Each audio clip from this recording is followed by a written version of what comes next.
Hello, everyone. Thank you for attending this Zoom video presentation testimonial.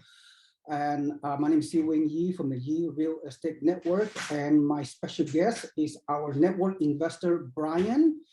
And so Brian could talk about the three topics and we will go from there. And so without further ado, Brian, welcome to our Zoom. And I really appreciate the time for you to attend this webinar and provide your unique experience. So the three topics we can cover. The first one is, I know a while back, maybe a couple of years ago, you attended the adult school at the Sunnyvale Cupertino Adult School, and the name of the class is How to Buy Investment Property Out of State. And you also attended another class that I taught at the adult school, Tax Strategies for Real Estate Investors. So tell me briefly, in a mere 5 minutes, what was your takeaway from that class, and how did the classroom training that I did motivated you to take the next step in your real estate investment goals? Okay, so what I took away from attending the class was I'd be able to purchase real estate outside of California because it's so expensive here. And I also took away, I didn't know anything about being able to purchase properties using an IRA, a self-directed IRA. So that was something that was really valuable in the class that I did learn. And that's what I've utilized is we'll talk about that in our next discussions. So I learned about those, and then I also learned how it could be a tax advantage for me one way or another. And part of what I liked about it was that through your class with what you taught, you already have everybody, all of the connections kind of hooked together of who you will need, like the property managers, the people that maintain and sell the properties, and also, the financial advisors or the people that you need to talk to regarding your Roth, if you have a Roth to do a purchase with. So all of those were information I wasn't aware of before I went into the class. I was just aware of, okay, if you want to purchase a property in California, you need a bank, you need some money to put down, and you need to basically pass all these different tests that they provide to you before you can do it.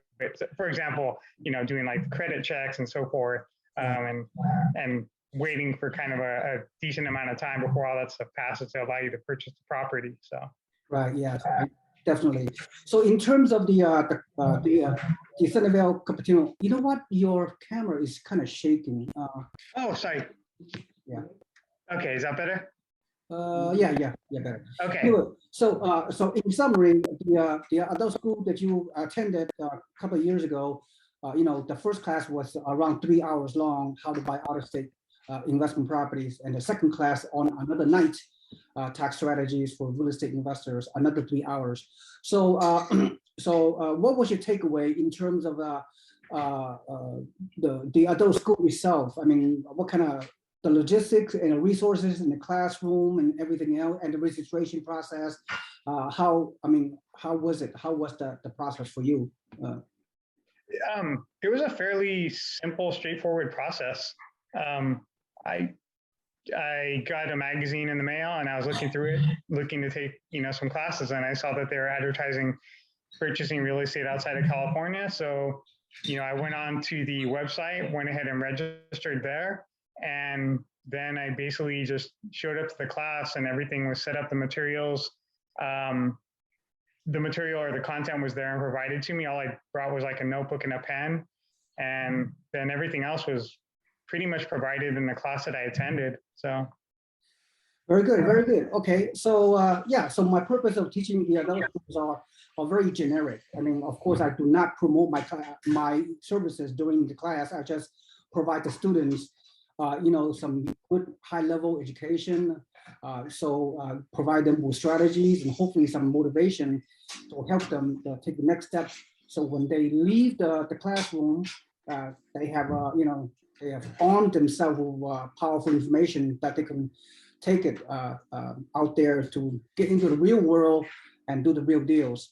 So with that said, so thank you again for coming to my adult schools. I've been teaching at the San Diego Cupertino Adult School for a long, long time. So I appreciate you as a student. And actually, I do remember you provided a packet of information and stuff that we worked through in the course, that was really helpful because I brought it home and looked through it and went through the examples again that we did in the class. And I just thought, wow, this looks like a positive experience. So the materials were very good. So yeah, thank you, Brian. As a matter of fact, I teach my classes way different than a typical teacher would, partly because I want to show a real life example. Did I not go through each student? I give them something to calculate. You know how to calculate certain how to analyze a real estate property using the formula that I provided, right? Yes. So my purpose is to teach you real life real estate investing in an academic classroom environment for a mere 3 hours. At the same time, I try to be as practical as real as possible. So that's why I ask each student to calculate, what is a good investment, what's a bad investment, where to buy, what market to buy, what area to buy, what type of properties, all this stuff, right? So is that your takeaway from the classroom? Yes, definitely. Yes. Yeah, okay. Thank you very much. Okay, with that in mind, we conclude the adult school situation. So let's segue to the second topic. With that, then, after you left the classroom, then of course, you entered through my real estate network newsletter database, and ultimately, you, for very, very good reason, you overcome whatever fear you have, and you decide to pull the trigger. You decide to buy your first investment property. In fact, we can talk about two properties. The first one I'm going to talk about the Buffalo Niagara Falls. So, what was you? Tell me about your action plan to buy Buffalo Niagara Falls. Tell me that experience. Okay, so for Buffalo Niagara Falls, I wasn't aware of purchasing properties out there. I had no idea before your class. So I received the information in the class that was one of the areas. And then through having my connection with you, I remained in close contact with you afterwards and had some discussions about, hey, if I purchase a property out here, could I use an IRA? And that's something I learned in your class. And you helped me kind of step through exactly what I would need to do there and how I would do it. So the more I spoke with you and found out the information and the details, and you even worked through pretty much the numbers down to the finite material with me, helping me see that it looks like it would be a very good investment for me. And then that being said, you connected me to the people that maintain the property so I could ask them questions. So I'm very thorough in what I do before I pull the trigger, basically. So I contacted just about everybody that you passed my way, and some of them I didn't even have to contact. I just did because I wasn't aware at that point in the process that I didn't really need to have that. For example, like a financial advisor or establishing an LLC for an IRA purchase. I found out that's not necessary, so it actually saved me some time that way too. So, and then as I got more comfortable, that's when I said, okay, you know what, let me find a property from the list that was provided to me of what's for sale. And then I talked with Caleb Kanazi, who's the Niagara Falls contact out there. And I said, hey, I'm going to have a lot of questions on these properties, so can you help and answer these for me before, so I can get more comfortable and make a purchase. So I went through, probably 10, 12 different properties with him before I finally decided that this is, I want to purchase this property. And like I said, I purchased it all using an IRA. So that way I wouldn't have any loan or anything I'd have to worry about. And since then, it's been very positive. I mean, I know there's been a few issues out there because of COVID with rent and things like that, but knock on wood, my client there, they've been very good at maintaining the rent, and they've been very good about getting that money passed back to my account. So it's been good. It's been very positive. Sounds good. So what was the purchase price of the house, and what was the monthly rent that was projected? The purchase price was $38,000. So closing and everything, it was a little over 39,000. And the monthly rent is, let's see, it is about 615 or 625 a month, and property management takes their 10%. So I wind up with about, it's like 550 to 580 a month that I get in rent. So it's been very positive. Yeah, that's a pretty awesome return. Think about it, right? Exactly. I mean, collecting a monthly rent of $600 something, and the purchase price is only less than 40,000. So you minus your taxes and insurance and property management fee, and your monthly net cash flow from your IRA is how much again? It's probably monthly is probably about 550 to 575 a month that I get. Yeah. So yeah, that sounds like a double-digit return, to say the least. So yeah, there's only been 1 month where I only made about 100, and that was because they had to do a pretty decent repair to the property. But again, Caleb and them, they took care of it, and that's the only month where I really had any like not so positive of a return, but still I got a return, so it was good. yeah, exactly. That's right. Yeah, there's always bumps in the road, but overall, you have to think long term, and Yes. as long as you have a team down there, up there in Buffalo, Niagara Falls, they will manage your property, do everything for you. Hey, what more can you ask for, right? Yes, exactly. And they're very responsive. So I mean, very responsive, which is good. So yeah, they are very, very, very good turnkey providers. They care for their investors, and they are very, very good people. They provide very good service. That's what I've been hearing. So thank you. So one final question on your Buffalo Niagara Falls purchase, which is IRA. Have you run into, in terms of the paperwork, the paperwork to do the self-directed IRA to purchase rental properties? From what I heard over the years from other investors, there's a lot of challenge, right? There's so much paperwork, so much technical things you have to worry about. So how was your unique experience associated with doing the paperwork, transferring your traditional IRA into a self-directed IRA? Then you using the custodian that we have for you, and make sure that when you receive the rent on your property, that the money or that the deposit, that the rent deposit will go straight into the IRA, so you can maintain the tax, compliance and all that. So tell me, how was your experience with it? the compliance, or I'm sorry, so it was a pretty good process. I mean, I learned a lot through it. It was, like you said, it is quite a bit of paperwork because you have to make sure everybody is aligned in how your title is named, because it has to be named in the IRA. Right. You have to make sure that you don't touch what goes in and out of it. It has to always be in the name of the IRA, so you don't face any, I guess, like penalties, like you're trying to withdraw the money and so forth. Right.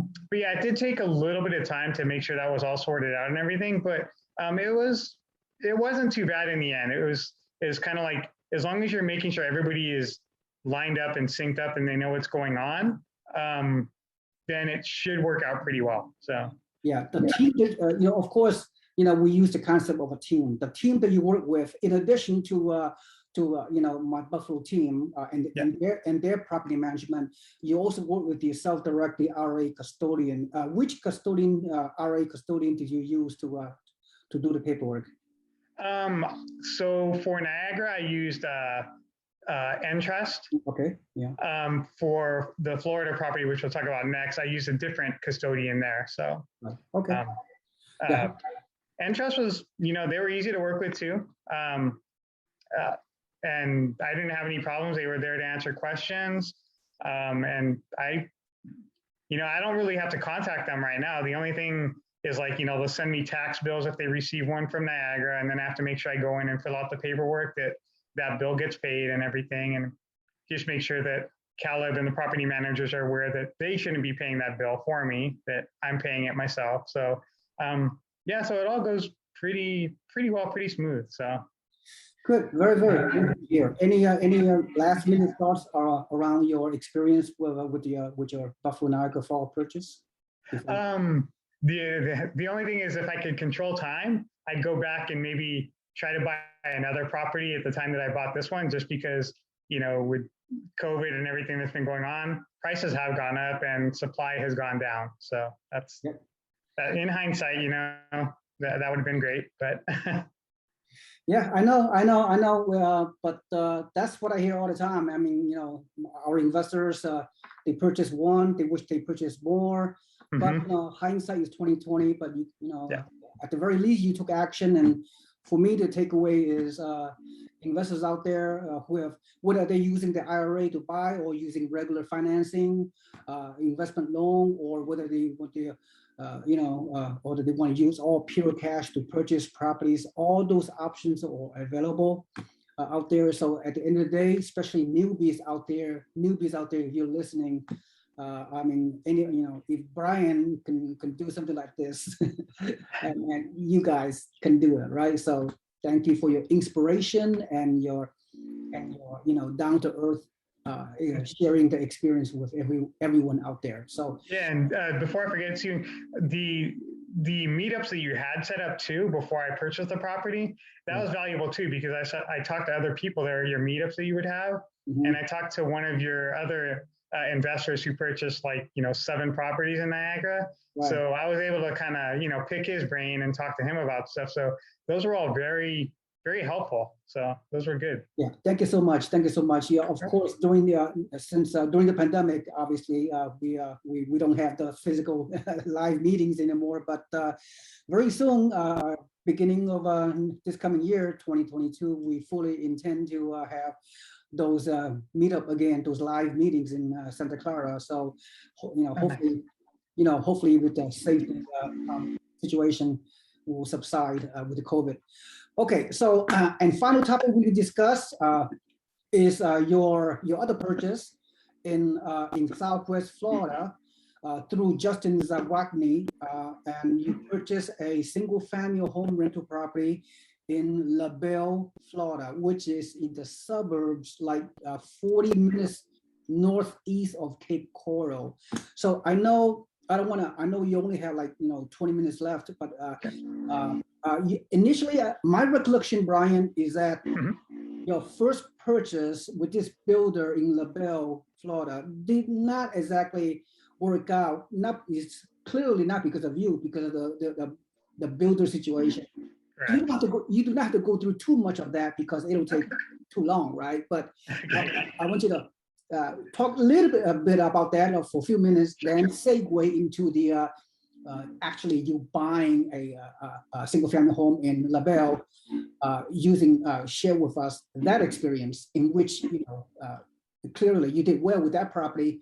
Now that we look back, so tell me about the whole experience in Florida. Okay, yeah. So in Florida, your contact out there, Justin, he told me that he had a builder out there, and they. I went ahead and put down the earnest money deposit, which I got back from that builder anyway. They were busy, but they were able to get a space for me to go ahead and build the property. So, I was waiting on that. And then I think it was maybe 8 months down the road, and they still hadn't started work on it. And then Justin worked with the guy and said, oh, you know what? He actually has a spot for you, and it's going to be ready in 3 months from now, I think it was. And I was like, okay. That's fine. I'll go ahead and stick with it then. And then I think it was a few weeks later, Justin came back and said, you know what? This builder isn't working out for some reason. The property that they said they would keep for you, they said they no longer had that property. So Justin went ahead and got the earnest money back to me, and he found a different builder for me, which was a much better, well-known builder. And that builder said, yep, we'll have this property done for you by, X amount of time. And sure enough, they finished it. It was off a little bit by maybe delayed by maybe a couple of weeks because of weather problems. But, it was still done and finished. And it's been pretty much a positive experience since I started working with that builder. So. No, let me ask you, at the time, with this, what's that background noise? With that builder that you actually bought the property, you reserved the lot. What was the lot contract price when you reserved the property initially? Let's see. So it was 208,500 when I reserved it. Right. And how many bedroom, how many bathrooms, and what's the square footage of the property? It's a 3-bedroom, 2-bath, and I think it was about 1,400 square feet, I believe. Right. Okay. Now fast forward. Now the date that you reserved the lot, what was the month and year that you did it? How do you recall? Oh, wow. I reserved it in, I think it was maybe February or March or April of this year, of 2021, I think it was. All right. Okay. I have to go back exactly. It's okay. So we're talking almost like 9 to 10 months ago, right? Right. And how many months before? Because during the pandemic, apparently the original builder did not anticipate the COVID and pandemic just hitting everybody, and that builder got financially hurt by the pandemic and the supply chain disruption, and by you know the lumber materials went up skyrocketed, and it hurt a lot of builder, and this initial builder was no exception. So yes, that's why you have to go to another builder that are more reputable. So you reserved a lot for 208K in around February of 2021. Then tell me during the construction phase, so what date the house was completed? So it was completed, I believe it was in the middle of August this year. Okay. When it was completed, properties were selling for about 230 to 233,000 for the same property. So I already had, you know, equity built in before tenants even moved in there. So it was really nice. The tenants moved in, I think it was September to October timeframe. Okay. And, you know, they've been paying their rent, so it's good. What was the rent that was assigned by the tenant, the amount? Oh, so the tenant, they're paying $1,650 a month. Okay. On a house, yeah. Okay, 1,650 on a house that you locked in the purchase price about 208K, and yes, and during the construction phase you have some gain some equity, and the value at the time it was closing was 230 something, almost 240,000. Am I right? Yes, that's correct. So again, how did you? Once again, I believe you use your self-directed IRA and with a non-recourse loan on top of that. Is that correct? Yes, that is correct. Yes. Now, Brian, I mean, I really, my recollection was that you went through a lot. Anybody, it took you much longer than normally it takes to close a transaction. One thing I really admire you, Brian, that you overcame everything. You did not give up, right? You know, a lot of investors would have said, "Oh, 9 months, the house still haven't been built. You know, I'm gonna cancel. I'm gonna walk away from it. I'm gonna give up." But I've been watching you the entire time, right? I mean, not physically, but yeah. and I kept noticing, wow, Brian, he's sticking it in. He's not quitting. He want to make it work. And then when Justin, our network realtor, introduced you to the second builder, and you jump on it, so you maintain the course. You want to make it happen. You have a positive experience. You didn't give up. And then, so tell me what was your mental state of being during the entire time, where most people would have quit because of the time delays and all those kind of things. Why did you able to maintain your course and continue to move forward? What was your mindset? There were a few reasons. One reason is because they changed over to a builder who I knew the name of, which was DR Horton. So it's a pretty big name. So that was one of the reasons I said, okay, you know what? I'll go ahead and stick with this and go and see how this new builder does. And I talked with Justin about it too. And I said, okay, you know what? if this is going to go on longer, kind of like the last one did, then I can get out of this, right? And he said, yes, you can. So those were a few things that I asked him about, just because, like you said, it had been a long time since I started getting involved with the property. But since I had been involved in it and invested in it for so long already, I wanted to make it work. So it's just the number of people out in Florida and the way the prices are out there now, and there was instant equity built in. Even when I made the purchase of the place, the day after, the price went up to $209,500. So I already made $1,000 in equity before they even started constructing, and I knew material prices were going up. So I said, you know what, I'm going to lock in my price right now. And if for some reason it's not going to work, I can get out of it because, I can. And everything, it worked out. And even the estimated rent that they were targeting, it was more than what was anticipated at the beginning. So it's been positive. I guess it was just too much. I invested so much time into it that it was too much to kind of turn around, and also with the possibility of how much could be gained into the process, that I didn't want to have to start all over with a different property. I mean, it just seemed like I already put so much time into it that I just may as well see how well it goes with DR Horton and see if it'll work. And it did. So, and it has been, so.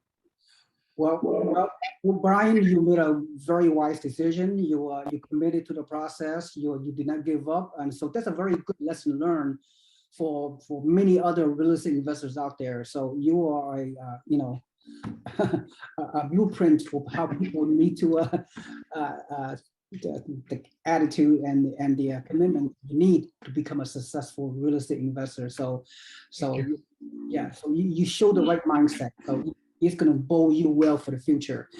Now, then working, like, I was able to call you and talk to you when I had my concerns and stuff, and you were able to kind of walk me through those concerns. And, then I started just kind of thinking different ways, like, okay, if I need to pull from a different IRA to pay down the property, I can do it that way. Just there are a lot of things that I could do to make it work if I had to, so. Yeah, Brian, as you know, I mean, the concept, the philosophy of my company is the Yee Real Estate Network. The word network is, to me, is very powerful, because you as an investor buying out of state is, if you do it by yourself, would be extremely, just mind-blowing, scary. But you're surrounding yourself with a team. Myself as your go-to real estate advisor, and my team on the ground, Justin Zawadny and his company and his property management, and a good builder, and then and all the people surrounding you. You're not doing alone. You're working as a team. So so that's the. So I know we only had like less than 10 minutes, and I really appreciate your time. But the way you bought this property is a little bit different than most investors, right? So it'll take, I don't want to take 2 hours for you to explain how you did it, but from a high level, if you explain 5 or 7 minutes, let me start by saying that you purchased this $208,000 property with your individual retirement account, with your self-directed IRA. In addition to that, I trained you and I educated you about you should do it leveraging your IRA using a non-recourse loan. Yes. So you did not buy this $208,000 property with your $208,000 of cash IRA. You put how much down payment with the IRA, and what was the non-recourse loan amount did you leverage on this purchase? So the non-recourse loan amount was $92,500. So I put the rest of it down, which is about about 106,000, something like that. So it was about 51% I put down, 49% that was financed. I had other options and alternatives that I could have chosen, but this one just seemed like it made the most sense, and probably in the long run, the best kind of numbers financially. I could have gone with a loan that was less, meaning I would have had to put more money down. but I think it just would have taken too much more time to try to pay that one down. So. Yeah, I remember, you're looking over the non-recourse loan option, all different kind of loan options. I mean, it's so, Right. very, very, very technical. So once again, explain to the audience, I mean, it's very difficult to buy with IRA in the first place, but you add on to another component into the purchase, which is the non-recourse loan. So tell the audience, how did you overcome, once again, all the technical paperwork, addressing the IRS Internal Revenue Service guidelines, and going through the non-recourse lender that we refer you to? I mean, how that all this paperwork you're able to overcome all this? Tell me. Yeah, it was. So first, it was just kind of getting the contacts from you, and then I just kind of lined them up, and I knew I had to talk to the non-recourse lender. So that was kind of the first, well, after saying I want to purchase the property, then I was working with a non-recourse lender and making sure that they could do the financing for it. And if they came back and said yes, then, we were on our way forward to going ahead and making this work. And then we signed the property, and then the non-recourse lender had to go ahead and make sure that, given all the specs with the property, that it was going to work out okay. So I worked with Justin on getting that back to the non-recourse lender. And then finally, the non-recourse lender said, okay, you know what? So we've done all this. Now let us go ahead and finalize the numbers for you, which was, I think, the month before the property was completed. And they came back and told me that. And then from that point, I was able to choose the numbers and which loan I wanted to go with. So yeah, it was a lot of hand-holding and a lot of making sure that everybody's on the same page for it. But it worked out. So it was, I guess it's better to know more people through all of this than, to just kind of go with one person and hope everything goes correctly. So. Yeah, exactly. Very good, very good. And then, of course, you got your property rented out very quickly upon you close escrow, and the rent was very nice, $1,650 rent. And when you, at the end of the day, your gross rent minus your taxes, insurance, and the monthly mortgage on that non-recourse loan, you said you put 50% down payment. So your monthly net cash flow is pretty high. I mean, I have to suspect that, right? Yeah, I think the net cash flow is, let's see, 16, is probably about 800 a month, probably, when everything is said and done. So because with the non-recourse loan, they also take certain payments like the taxes and things like that, and they put it into like an account for you also. So they're taking care of all of that and any other, what if kind of possibilities. So they take a little bit more out. But yeah, still, even with that, I think it's about 800 cash positive every month. So yeah. The key is that $800 of monthly net cash flow is going back into the IRA, tax deferral. You don't pay any taxes on the rental income, on your cash flow. Is it amazing? Yes, that is. That's awesome.